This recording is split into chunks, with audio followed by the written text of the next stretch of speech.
Great. Hello, I'm Diane from Rock Media UK, and I'm here at the O2 in Birmingham with Toby Jepson. Hi. Hello. How you doing? I'm all right. You? Nice to see you again. And you? Yeah. So we're out on the road with Wayward Sons, supporting Steel Panther. That's right. Yeah. How's it been going? It's been great. I mean, it's been long. It's been long because we've done the whole of the European run. So we started in Estonia and about 3.5 weeks ago, and we just got to the UK a couple of days ago. So that's been brilliant. I mean, you know, they attract huge audiences on the continent, and you know, everyone gets the joke. You know, Yeah. so it's really good fun. Yeah, really, really good fun. We've been like in Switzerland, Sweden. Oh yeah, we've been everywhere. Yeah, I mean. Yeah, they did 2 nights in Munich at the backstage, big hall in backstage, which was absolutely incredible, you know. I mean, you know, what's been great is that, you know, irrespective of the sort of form the music takes, you know, it's clear that rock and roll is still very much alive and kicking, you know. It's in all forms. I mean, you know, and in January and February when it's freezing cold, you know, people are turning out, you know. Yeah, and people putting albums out now as well. Yeah, exactly. So it's good. It's been a really nice way of sort of experiencing that, you know, sort of knowing that it's all still there, you know. Don't tell me anything. So you're back out now, all sold out shows as well? Pretty much, yeah, only a couple that we haven't, but you know, scant few, that's it, you know, but that's been brilliant, yeah, really, really good. What was your favourite venue up to now? I mean, there's some good ones in here. Yeah, they're amazing. I mean, I've played a lot of the venues in the past, with Little Angels and various other things, but there was 2 or 3 that I hadn't been to at all, which I was really looking forward to. One called the Tivoli in Utrecht, which was absolutely amazing place. I mean, you know, no, that's in Netherlands. So that was absolutely extraordinary as a venue. That was brilliant. Heard a lot about that before we got there, so that was really, really good. The Zurich show was fantastic. Yeah, just really, really, really cool. You know, I mean, I think the thing is that when you sort of get a band like Panther, you know, pulling that many people into a venue, especially like in sort of midweek, you know when a band's popular when people turn out in a midweek and make a lot of noise, you know, and they did, you know, and they have, and so it's been brilliant. I mean, last night was extraordinary. We played the Brixton Academy last night, and that's one of the very few London venues I haven't ever played. Really? In fact, I've never been inside the building. So, which is quite weird. I don't quite managed to avoid it, but I played everywhere else. But so that was a real experience, you know. It's an extraordinary place, you know. So yeah, it's a pleasure. But you've been out on the road with Living Colour and Black Star Riders past as well. Just recently. Is there any more plans to do a headline tour yourself? Oh yeah, definitely. I mean, we're planning it. I mean, we very fortunately got booked on download this year, and it has significant restrictions when you get booked to play download. You're on the main stage. We're playing the main stage. We're opening the whole festival, so we're opening on the main stage on the Friday. So that's an incredible privilege, you know, and you know, very, very pleased about that. But it restricted us, you know. And it's the same for every single band. You can't then they don't want you to play any other shows as headliners in the country until you've done that show. So we were planning initially, until we got booked on that event, to do some shows sort of nowish. Actually probably more April time. But so we've knocked it back to the autumn because we've got a lot of festivals we're doing in the summer. But I think that's okay. I mean, I think as long as we do a headline tour to support the record, and you see, this business is kind of fluid. You know, you get offered something, you've got to make a decision as to whether to do it or not, and sort of evaluate what it's going to, how it's going to help. So because the album come out in October. Yeah, October. You haven't sort of. That's it. Yeah. And you know, I've got brilliant agents. You know, in Steve Strange and X-Ray, they're fantastic people, and they know what they're doing. You know, and so these days I don't try and second guess professional people's opinions. You know, that they tell me what I should be doing and what's the best thing to do, and I do it. You know. Well, we have to talk about the new album, The Truth, what it used to be. Voted one of the best albums of the year. I think I've voted it one of the best as well. Very much. Yeah. You're very pleased how it was received? Oh God, yeah. I mean, it's been far exceeded my expectations. I mean, when you make records, you know, I've made a lot of records as an artist and as a producer in various bands, and no one goes into a studio to make a rubbish record. Everyone goes in to make the best record they can. But you don't know what it's going to turn out like until you get to the end of it, you know. And, so the only barometer you have is how the fans react to it, and that's all I care about. And I think so far it's been received very well. But this is like a concept album in some way, and in a way, some things you had to get off your chest. Yeah, totally. I mean, you know, I've always been very vocal in my opposition to certain aspects of you know, certainly political life.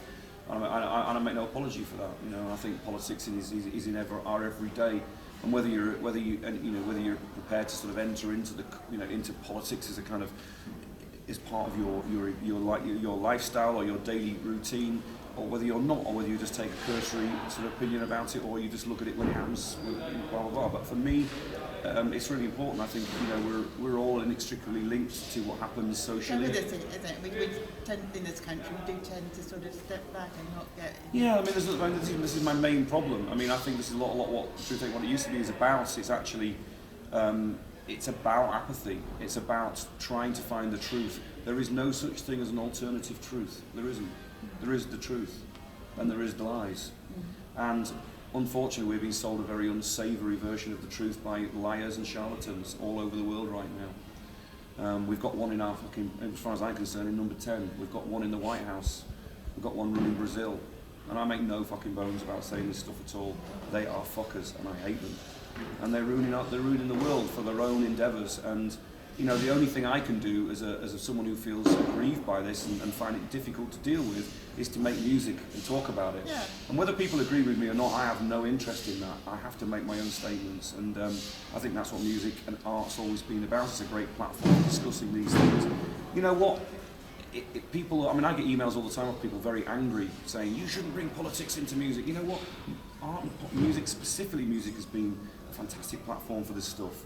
You think about John Lennon, you think about, I don't know, the Sex Pistols, you know, the way they reacted to the 1970s, you know, that terrible period we had in the 1970s, and they came out of that whole period of austerity at that time, and, you know, and sort of shook music by its throat. But what it really did was wake people up to a social problem, and let people actually have a voice. And in my own tiny little way, because I'm not a huge artist, I've never pretended to be, but I feel it's my responsibility to talk about the things that I care about, and you know, if it upsets some people, what I really hope is it upsets them enough to start talking about it.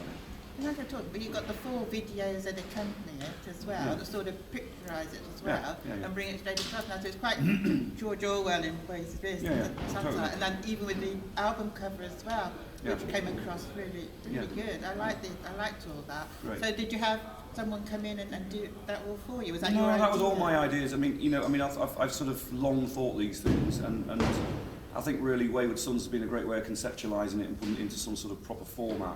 And the guys have been brilliant because they've supported it, and they you know, broadly, I think we all have very similar opinions, not completely the same, but that's fine. You know, and I wouldn't want them to. I think, you know, it's not an echo chamber, you know. But I think the whole concept of the videos and the album sleeve, it was very calculated. It means something very specific. But what I don't want to do is over-explain it. I want people to listen to the record and look at the sleeve and try and make their own decision. Well, that's it. You can always do that because the music's good as well, isn't it? Thank So you, yeah.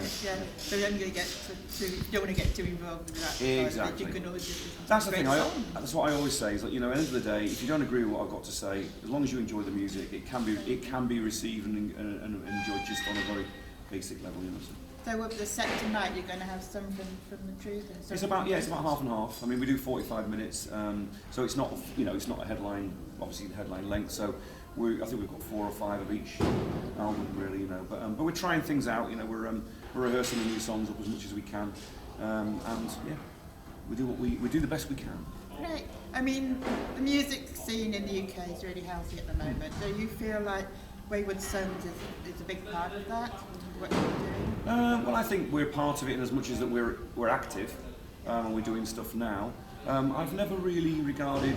I don't believe in the kind of competition of it all. I don't believe in competing with anybody. I think there's just some great bands out there all doing their own thing, you know.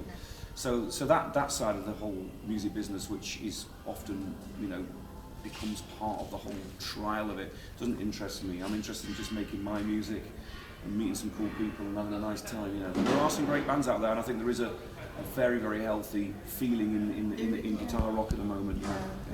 And some killer bands. I mean, there are some great bands out there. Yeah, there are. So you sometimes stop and sometimes think how when you come on since Little Angels and all those days, or in the past and where you are today. I know. Yeah, it seems extraordinary. 35 years I've been in this business. Yeah, so it's just, I don't know, it's mad. I mean, I sort of wake up and look in the mirror and think I don't look like myself anymore. You still got the hair. I've still got the hair. When that's gone, that'll be, I'm waiting for that moment. But I don't know, I mean, I'm just interested in the work. I'm interested in, I've always had to say, I feel the same as I did when I was 16 years old when I first started performing, I just feel that buzz and that anticipation, that electricity of being on a stage and making music. And the day that stops is the day I'll quit. And it's a very personal thing actually being a musician, very personal. It's actually far more private and more personal than it's led people easy to believe. And you're privileged where you are because you... Oh, totally. I know, without a doubt. And I've always said that. I think, the only reason I'm here is because people walk through the doors and pay their ticket price, buy the records and support the bands. And I've felt that since, because I was that kid. I was that kid queuing up in the rain to buy an album, in Scarborough where I was brought up. I was that kid who went to see, Rainbow at Leeds Queen's Hall, and my dad dropped me off, and I had to go in there with this huge throng of people, and the anticipation of seeing me again. I know what that feels like. I know I had to save my pocket money up to buy that ticket, So I understand that, and it's not something I'll ever forget, It's a real privilege being able to do this. It is. Yeah. So what's next for Wayward Sons then after this tour? Break? We're having a little break, but we're writing. I mean, I've started writing again for the next one. In fact, we've recorded about 5 songs for the 3rd album already. Oh, brilliant. So we're well on our way. I'm writing again. I've sort of took a little bit of a change of tack about how I'm going to do things in terms of that. So I haven't even told Emily yet. But it's all creative. And but we've got quite a lot of festivals, and we do the Hard Rock Hell Ibiza trip in May. Oh yes, we'll see you there. Rock Region is going. Yeah. So we're doing that, and Grass Pop. And we're doing Grass Pop, and we're doing Down Under. We've got various other festivals we're just confirming at the moment. So it's going to be a summer of festivals, and then we'll be announcing the headline dates very soon. And I think in the autumn there'll be some recording and there'll be some more touring. Hopefully opening for another act, I would imagine. Yeah. Fantastic. Yeah. Thanks again for chatting to Rock Media. No problem at all. Thanks for having me. That's all right, and good luck with the show later. Thank you very much. Thanks, Toby.